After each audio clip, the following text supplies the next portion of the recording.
Hey everybody, and welcome to another episode of Cinema Heroes. I'm Justin Speck. I'm Jay Stu.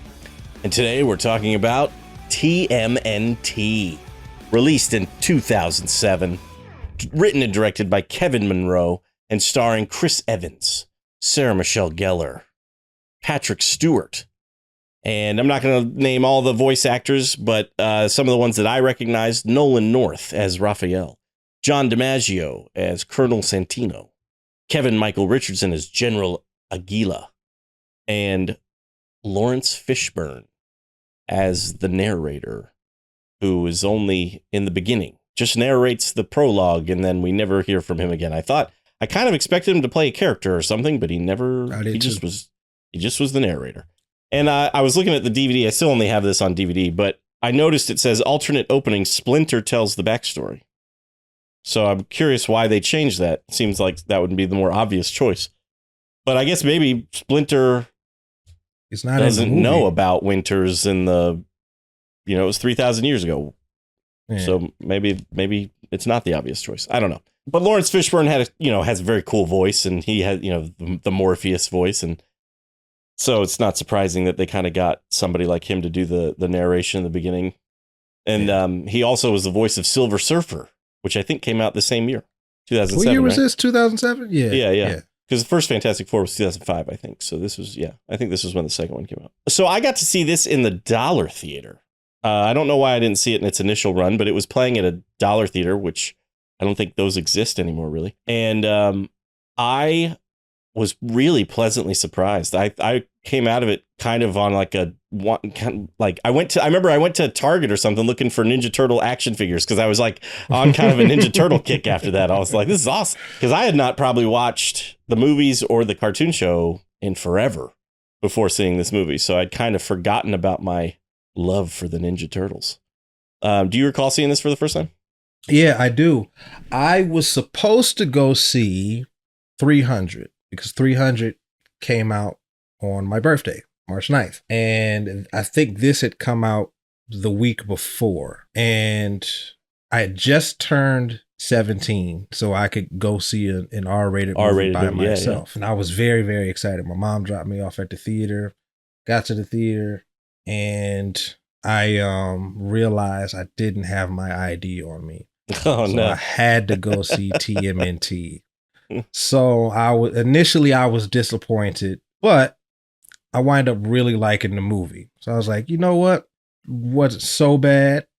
I still would have rather had seen 300 that day. Sure. But no, this is not a bad consolation prize. Yeah, no. But yeah, I have always enjoyed this movie. I think that it doesn't really get talked about, unfortunately. And the interesting fact is that it is actually canon to the live action movies. Oh, is it really? Yes. I didn't realize that. Yeah. So is this is technically a sequel to TMNT 3?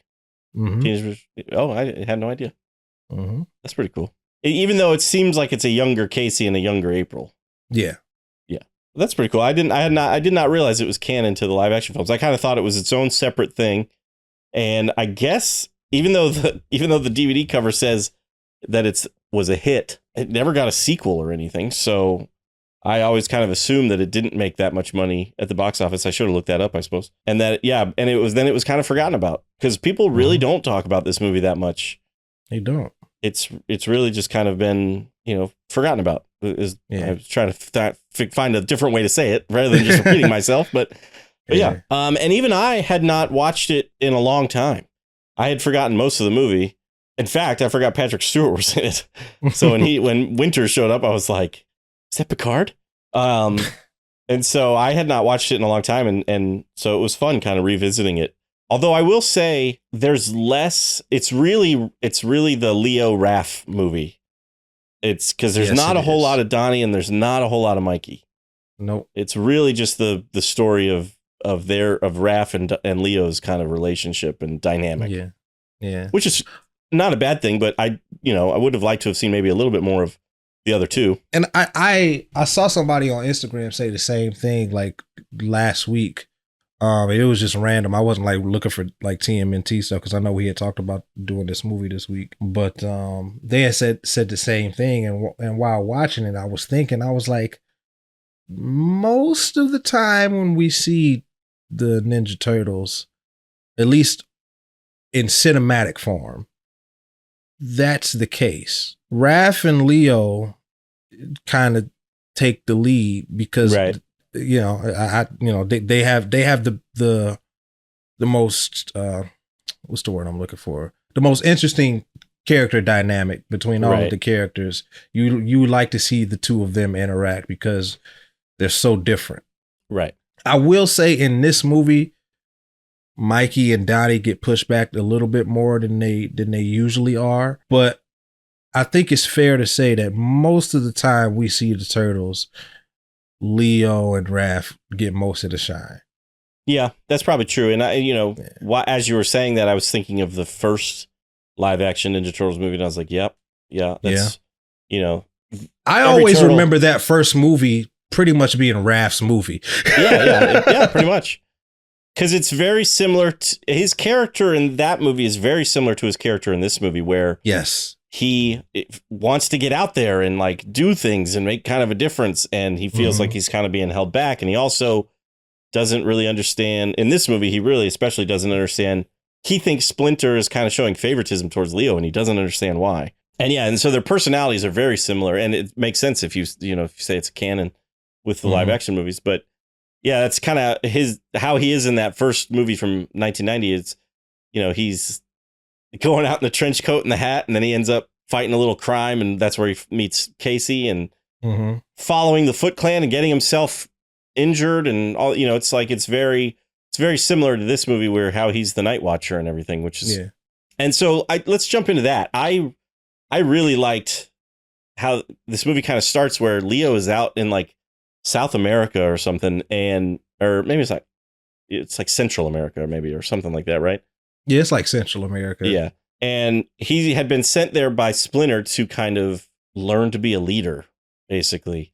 And he should have come home by now, but he hasn't because he feels like he has failed. He didn't learn the lesson that he was supposed to learn and can't really bring himself to show his face in front of, to Splinter because he doesn't think he learned the lesson that he was supposed to learn. And so then Raph feels like Leo has abandoned him. And Raph is going out nightly as this vigilante called the Night Watcher. And so I really liked Raph's storyline. And I even really like Leo's storyline. And I love it when they come to a head in that whole fight scene on the roof. In the that fight scene is awesome. Yeah. That's a great scene. Yeah. They, like the Turtles have kind of disbanded, right? Because they're not active. The only one that is actively fighting crime is Raph, and even he does it under another persona, right? The Night Watcher, which is as generic as it could get for a name. Yeah, and I love that when Casey confronts Raph, he's like, "How'd you do it with me?" I'm like, "Dude, you look like a giant metal turtle." Like, it was obvious. I feel like I can't remember if the news story shows pictures of the Night Watcher or not, but I was like, I like that was in the movie that Casey said that, because I think if there were video or pictures of the Night Watcher, Mikey and Donnie would have said the same thing. Would immediately recognize, that's you, Raph. What are you doing? Yeah. So in this movie, April she's no longer a reporter. She's a artifact finder for hire, I guess, which is kind of interesting. Yeah, it is weird. Yeah, it was a little. She's been hired to find these 3,000-year-old statues, which we know from the prologue is I forget the character's name from the prologue, but it's Winter's like generals who got turned into stone when he unlocked the portal 3,000 years ago. Why he is just now trying to find those statues, or why he has not kept them in his library or whatever for those 3,000 years is a good question. But he also is a procrastinator because this thing is about to happen, and he's like, oh, maybe I should go find my old generals now. Now that it's been 3,000 years, it's about time. But so he gets April to find some of these statues. She finds them, delivers them to Winters, and we put the pieces together that Winters is the immortal general. And he has some device that brings them, doesn't really bring them to life. It kind of does. I guess they know like who reanimates them. Yeah, but it just reanimates them because they're still made out of stone, and they know who they, like I said, they know who they are. So it's not just like they're not just soulless, whatever, like robots. General Aguila knows he is General Aguila, and he also knows that if the portal is opened, that they will turn back into human and then be able to die, which they don't like, even though they've been stoned for 3,000 years. Well, see, that's the thing. They have not experienced life, living. Yeah, life. Right. Yeah, life. That all they know was the life that they had before they turned to stone, and they got turned to stone immediately when that portal opened. Right. And Winters is trying to become mortal again because he's been alive for over 3,000 years. Right. And he's like, immortality is not all it's cracked up to be. Everybody I've ever known, I've had to watch die. Right. I would like to die now. So and when the portal is opened, it's not, I get the impression that it's not like the stone generals were going to just die immediately. They would have been turned back to human and been able to live a life, but they just would have died of old age or whatever. Yeah. And I guess that wasn't good enough for them. And that's a question that I had for the end of the movie, but we can talk about it when we get there. Sure. So when Winters opened the portal 3,000 years ago, it turned his army into stone, made him immortal, but it also unleashed monsters into the world, 13 monsters, and have been, according to the narrator, basically been like wreaking havoc ever since. We don't really see that. These monsters just kind of appear out of nowhere as they're being captured in this movie. There was a part of me that thought it would have been kind of cool if these monsters had actually been, they wouldn't have looked as scary, as the monsters in this movie, but it would have been kind of cool if like they had made it these monsters, quote unquote monsters that we've seen like in media throughout the years. Like, so one of them is Bigfoot and one of them is like the Loch Ness monster type of thing. I was thinking the same thing. They should have been what's the word for, like cryptids, like mythical creatures like it. Right. That would have been really cool, and that would like explain why we have these myths of these creatures. That would have been really dope. Yeah, I would have loved that, because there's really no explanation in the movie as to where these monsters have been, why nobody has really ever seen them. Yeah. It's just they go about starting to capture them, and all of a sudden they're there. Yeah, that would have been really cool. One would have been Bigfoot, one would have been the Loch Ness monster, the Chupacabra, a vampire, a werewolf. Mothman, that would have been really, Mothman. That would have been dope. I think it would have been really, really cool. And you could still do because the movie kind of also just glosses over catching most of them. I think like 9 or 10 of them out of the 13. It's the first one we see captured, and then it's just a montage for the other like 9. And then the last 3 is kind of we see them kind of capture the last 3. And once the stone generals realize that if they capture this last monster, then Winter's plan will work and they won't be immortal anymore. So they actually, I'm skipping a lot here, but they actually capture Leo and pose him as the monster. So Winters thinks he has all 13, but it's not going to work. Yeah. And they said by the time he realizes it, it's going to be too late. Right. And then my question for that was, like, all these monsters are big and scary looking, and Leo doesn't really fit that. If it had been, like we said, like the Bigfoot and stuff like that, maybe he could have kind of, a giant turtle, that kind of makes sense with those types of monsters. Yeah. But I also wondered if Winters just didn't even bother to look. Like, he just trusted his stone army, and they were like, we've captured the last monster, and he's like, awesome. And doesn't bother to really look in there. You know what I mean? I think so too. And the thing is, because they say it's not human, but it's not one of the creatures. So he's like, Right. well, he's not gonna know the difference because it's not human. So Right. he's just gonna automatically think that it's one of the creatures, even if it looks very different than one of the creatures. He's just gonna think that because it's not human that it's one of the creatures. Right. It's very loose logic. But yeah, it is a little bit, yes.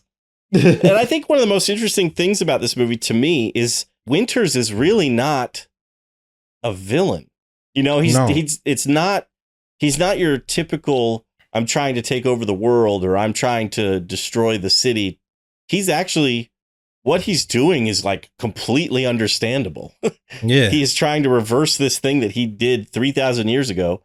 And this is his, because the other thing is like these certain stars have to align. Mm-hmm. And that only happens every 3,000 years. So this is his first opportunity to undo what had been done. Right. And that's all he's trying to do. He's trying to save his generals who got turned into stone. He's trying to take away his immortality and put these monsters back in the dimension that they came from. Mm-hmm. So he's not really much of a villain. It's really the stone generals that become kind of the villains of the movie because they're the ones trying to stop it. Right. So I thought that was really interesting because they set up Winters to be kind of a Lex Luthor type of villain. He's this millionaire businessman who seems to be doing shady things, but really he's not. He's just trying to fix his mistake. Right. So I kind of like that about the quote unquote villain of the film. Yeah, I did too. But like we said, the what carries this movie is the relationship between Raph and Leo. Mm-hmm. And like we said, we get that awesome fight scene in the rain, which is like, it's kind of like it's a really well done scene because it's in 3 acts. Because when you think the fight is over, they go right back into it, right? And it gets even more awesome. I was like, wow, like they're really giving us the fight that we have all wanted. Because we see them argue a lot verbally, but I don't think we had ever seen them physically fight. No, before. I don't think so either. Yeah. Not in the movies anyway, or anything. Right. Maybe in the comics or something, but not in the movies. Right. So that's true. And because I had forgotten about this scene, like I said, I haven't watched this movie forever, so there was a lot that was that I didn't remember. And in the beginning of that fight scene, Leonardo kind of beats Raphael fairly quickly / easily, and then Raph gets kind of angry and starts to not hold back, and that I thought was really just starts wailing on him. And Leo is very like they really like all of the negative traits about Leo like come to surface in this scene. Right. He's very self-righteous, he's very arrogant. And it you kind of don't like him in this scene, and you want you want Raph to beat him. Right. But then Raph almost goes too far, and he almost kills him. Almost kills him. And then at the end is like, he runs away. Mm-hmm. And then that's when the stone army shows up with the Foot Clan, and Raph hears him scream, but it's too late. And that's when he gets captured to be the 13th monster. Yeah. But yeah, that fight scene is so good. The voice acting, I thought was really good too. So Nolan North plays Raph, and there are times in the movie where I had to look it up. I was like, is this Alan Ritchson? Because it sounds like Alan Ritchson from the 2014 live action movies, so, but it's not. It was Nolan North, but they just sound very similar. And I thought that's the perfect Raph voice. It's this movie and Alan Ritchson from the upcoming live action ones that we'll talk about. I agree. I'm really looking forward to talking about those upcoming live action ones. But I did have a point to make, but I think I'm gonna wait until we get to the live action one. To make that point. Okay. All right. And I liked the voice actors for Leo: James Arnold Taylor, Mitchell Whitfield for Donatello, and Mikey Kelly for Michelangelo. I don't really recognize any of those guys, but I thought they all did great. Donatello especially, and Leonardo, all 3 of them. kind of really embody what I feel like would be those turtles, the voices for those turtles especially. So Yeah, for sure. I really, really like the voice actor for Splinter, Mako. yeah. He is perfect. Like for my anime nerds or like Americanized anime nerds, they'll recognize Mako's voice as the voice of Uncle Iroh on Avatar: The Last Airbender. Oh, nice. The first voice actor, because when Mako passed away, they replaced him. But Mako has always been a great, a really good voice actor. He was also the voice of Aku on Samurai Jack. Oh, cool. Yeah. Have you ever watched Samurai Jack? No. You should watch it. All right.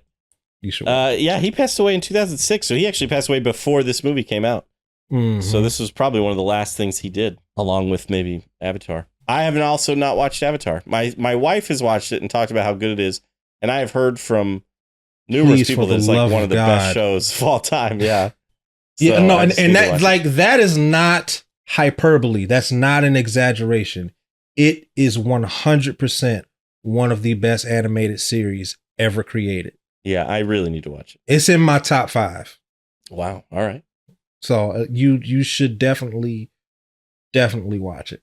All right. As soon as I get done with X-Men 97 and Justice League Unlimited and all, and all Beast this Wars. other stuff.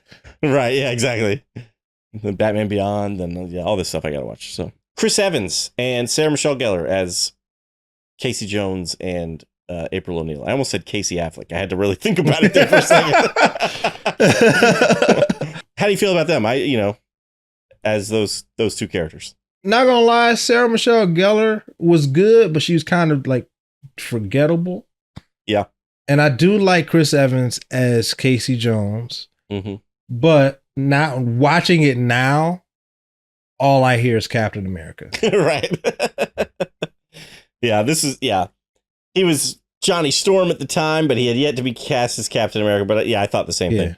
Sarah Michelle Gellar, I think, does a good job. I think it's April who is forgettable. They obviously had to have April in the movie, and so they came up with this idea that she's the one getting the statues. But then after that, you don't see much of her. No, she doesn't have much to do, and she does come. She's in the last battle scene. She's in the last act, and she helps get the monster into the portal. But it really felt like they kind of struggled to figure out how to include April. Mm-hmm. And Casey felt a little bit more natural because Casey is kind of a vigilante. And so he was going out, that's when he sees Raph and he knows it's Raph as the Night Watcher. He's like, you're dressed as a giant turtle. Yeah. And then he and Raph kind of go out occasionally and team up. Team up to try to figure out what's going on with some of this stuff. And so that all made sense to me. And I like that. And I think Chris Evans did a good job with it. Yeah. But yeah, April is kind of a forgettable character in this film for sure. Yeah. Patrick Stewart as Winters was excellent, of course. He's Patrick Stewart. Yeah. Can't go wrong, really. Casey's black mask at the end, I thought that was kind of an interesting choice. He's always had the white mask, which gets destroyed in this movie, and then April presents him with a new black mask. Yeah, he's got like a whole new uniform. Yeah. I thought it was cool. I liked it. I really liked it. Yeah, it's not bad. I think I prefer the white mask for Casey, but maybe that's just, but it's something different. It was kind of an interesting thing. And I wonder, with these types of movies, I always wonder if it's just to sell more toys, to have a black mask variant of Casey to sell toys. Same thing with April O'Neil and her having like her costume at the end of the movie. Yeah. It could be, but who knows? But it was still kind of cool. One thing that I loved about this film is the music. The score, and again, very good. When we did Pirates, I was like, I've never seen another movie by this guy. Klaus Badelt does the score for this movie too. He did Constantine, he did Pirates now, and so he's obviously done more stuff than I realized. But the score I thought was so good, and I looked it up. They've never released it. There's a soundtrack that has a lot of the songs that were used in the movie, and then there's 2 tracks at the end, which aren't even credited to Klaus Badelt. It's actually credited to Teenage Mutant Ninja Turtles. But there's 2 tracks of the score And I'm glad at least they're included there. But yeah, as far as I can tell, they never released a score, which is a bummer because I was really impressed by the music of this movie, and I was impressed by some of the song choices too. Like the music I just thought was really good overall throughout the whole film. Yeah. I 100% agree. I do want to. We have just it's weird that we haven't talked about this yet, considering what kind of movie it is, but. The animation. How do you feel about the animation? I like the animation, although it feels a little dated. It's a little bit. Yeah. It looks. There are parts of it that feel a little bit video gamey, and it's really kind of the humans. It's like April and Casey. You and I are on the same page. The turtles look fine. Now, although when the movie came out, I had a friend, and he was like, I want to see this movie, but the turtles look all skinny and anorexic. But yeah, the turtles, I really like the look of the turtles, especially their eyes. Like Leo and Raph's eyes are like very like Batman-like. I love it. Yeah. But yeah, the humans look very video gamey and like very generic. Specifically, April and the guy in the restaurant, the fat guy in the restaurant. Mm-hmm. They looked really weird to me. Are you talking about the cook in the restaurant? The cook. Yeah. Voiced by Kevin Smith. Did you notice that? I did not. I knew he was in this movie. I was looking for him, but I didn't recognize his voice. Yeah, that was him. Yeah, I agree. So, this is 12 years after Toy Story. Mm-hmm. And so a lot of the, animated movies, I mean, in this movie, like the fight scene in the rain looks awesome.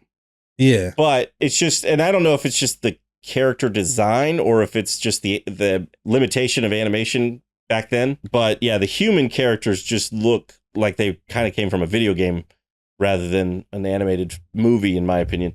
But overall, I think the animation is still very good. Yeah, I agree. And all of the non-human characters look amazing.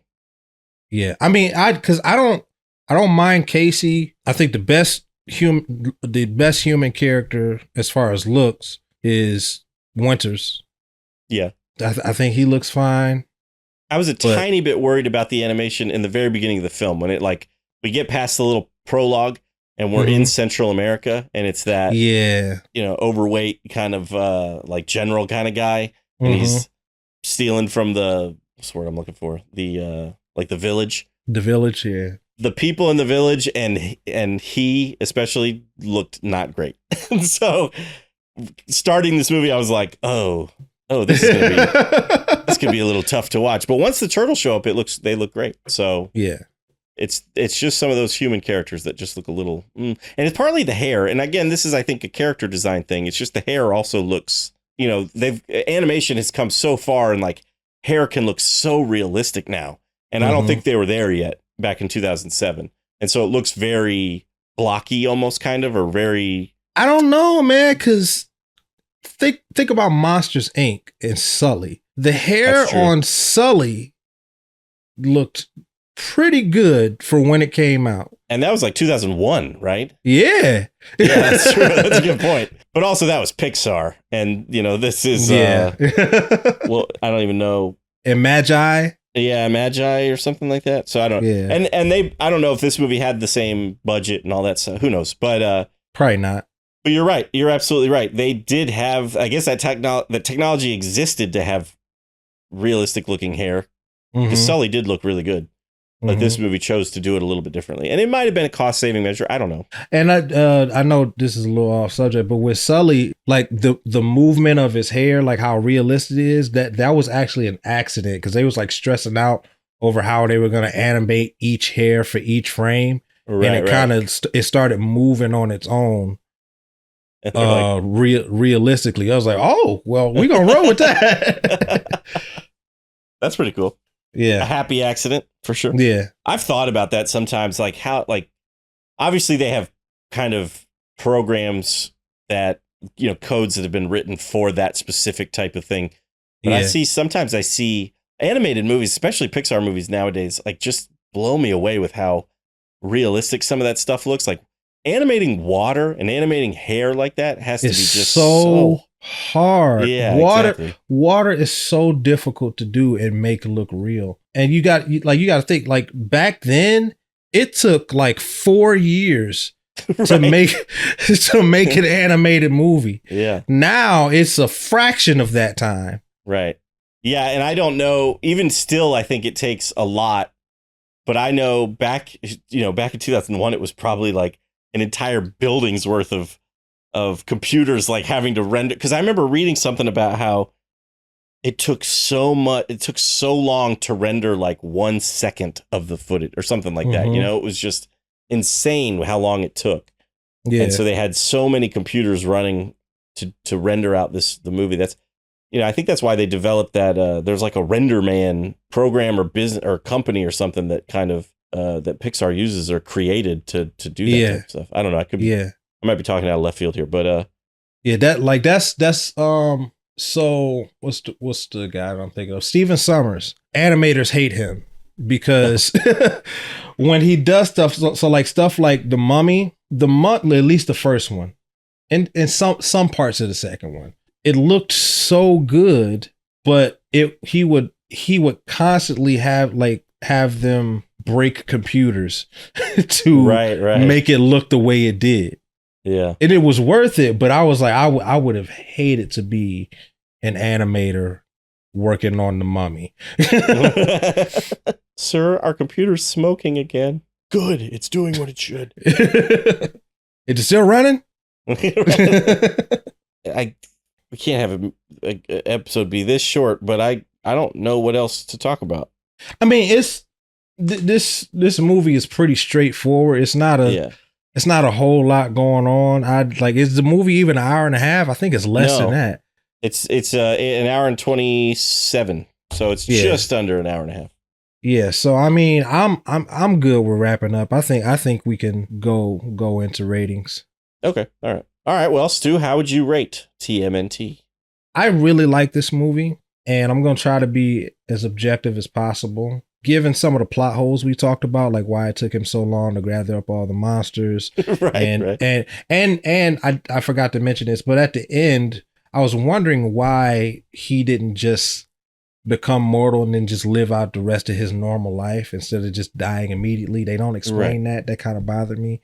Yeah. The animation of the human characters is a little wonky, and pushing Mikey and Donnie to the wayside even more than they usually are, that kind of knocked it down a little bit. So although I do enjoy watching this movie, there's some really, really good things about this movie. I'm gonna go 3.5 Night Watcher helmets out of 5. Nice. Speaking of helmets, you just reminded me, that was one other thing I wanted to mention. And it goes with what you were talking about being canon to the movies. I loved seeing the 1990 Shredder helmet on Splinter's shelf. I thought that was super cool. Yeah. I would just echo everything you just said. So I'm on the exact same page as you. I give this movie 3.5 Casey I almost said it again. Casey Affleck out of 5. Casey Jones. Casey Jones masks. Casey Affleck. It gets 3.5 Casey Afflecks out of 5. It's a solid movie. It's a good Turtles movie. Yeah. But it's a good Raph and Leo movie. It's not necessarily a great Donnie and Mikey movie. And so, but I would pop this in and watch it again. I'll eventually show it to my kid and hopefully he likes it. So, I think it's a solid movie. So 3.5. Yeah. Well, we'd love to know what you think of TMNT. You can always let us know at cinemaheroes.com.